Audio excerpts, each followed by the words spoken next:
But that adventure... Well, suppose we begin the sitting.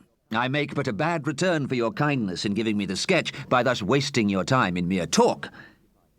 He had not long occupied the sitter's chair, looking pale and thoughtful, when he returned, involuntarily as it seemed, to the subject of the house in the back street. Without, I hope, showing any undue curiosity, I contrived to let him see that I felt a deep interest in everything he now said.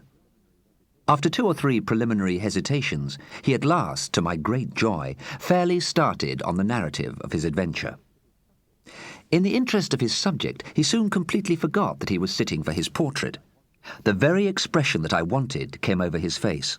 My picture proceeded towards completion in the right direction and to the best purpose.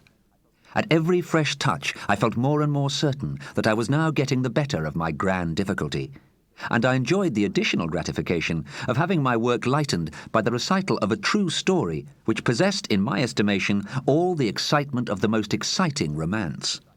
This, as nearly as I can recollect, is word for word how Mr. Faulkner told me the story.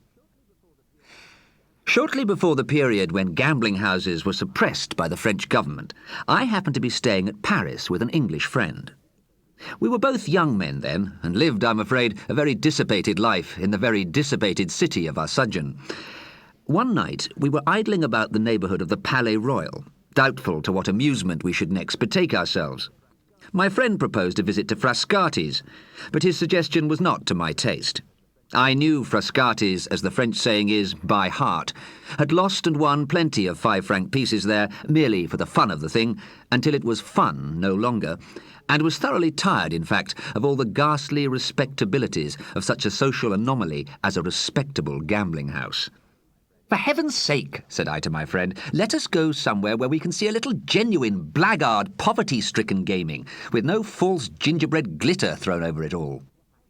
Let us get away from fashionable Frascati's to a house where they don't mind letting in a man with a ragged coat, or a man with no coat, ragged or otherwise."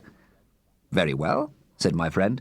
"We needn't go out of the Palais Royal to find the sort of company you want. Here's the place just before us, as blackguard a place by all report as you could possibly wish to see." In another minute we arrived at the door and entered the house, the back of which you have drawn in your sketch.